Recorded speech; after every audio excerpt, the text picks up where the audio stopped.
we're going to factor this expression 10x squared minus 7x minus 12.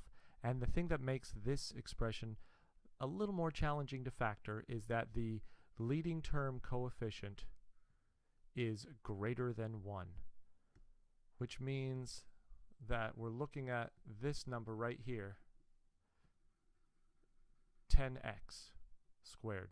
If it was just x squared, then our old factoring rules would apply, where we say, well, what are two numbers that multiply to give me negative 12 and add to give me negative 7?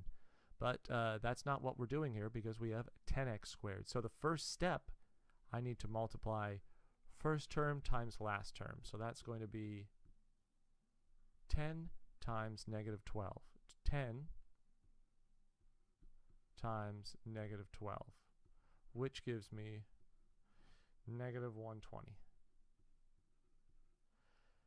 Now I need to find all of the factors of negative 120. What are the integers that multiply to give me negative 120? Well, there's 1 and negative 120, 2 and negative 60. Does 3 work? Yep. 3 and negative 40. What about 4? Yep. Negative 30. There's a lot of factors of negative 120. What about 5? 5 times 20 is 100, times 4 is 20, so negative 24. 6, yep, 6 works. 6 times 2 is 12, so 6 times 20 is 120, so negative 20. 7 does not work. What about 8? 8 works. 8 times 10 is 80, and then I need 40 more, so that's 5, so that's negative 15. 9 does not work. 10 works. 10 times negative 12.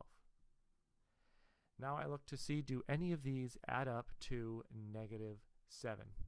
And if I don't find a pair that adds up to negative 7, well, then I can do negative 1 times positive 120, negative 2 times positive 60. But let's see, this adds up to negative 119. This is negative 58. This is negative 37. Here we have negative 26, negative 19, negative 14, and then this is it right here, negative 7. The last one was negative 2. But negative 7, that's what I was looking for. So I want 8 and negative 15. Well, what am I going to do with those numbers? I'm going to rewrite this original expression, 10x squared, but I'm going to stop. I'm not going to write negative 7x. Instead, I'm going to use these numbers over here. I'm going to represent negative 7x as positive 8x minus 15x, and then minus 12. We haven't changed the value of the expression. 8x minus 15x is negative 7x. But now I get to factor by grouping. So we go a group at a time. Let's first look at 10x squared plus 8x. Well, I could factor out, 10 and 8, I could factor out a 2.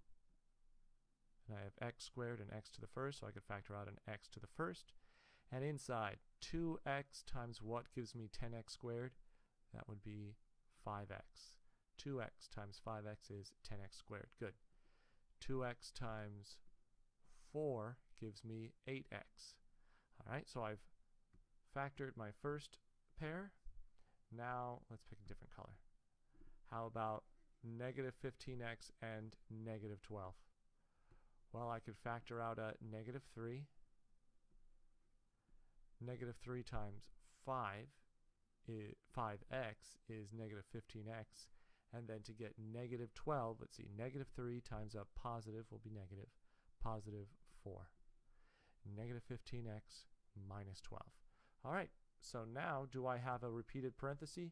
Yes, I do. It's this one right here, 5x plus 4. So on my next line, I'm going to write 5x plus 4.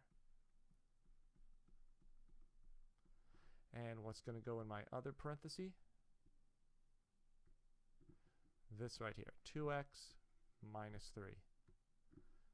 Parentheses 2x minus 3. And if you were to multiply this out, you would get 10x squared minus 7x minus 12. And that is how we factor when the leading term coefficient is greater than 1.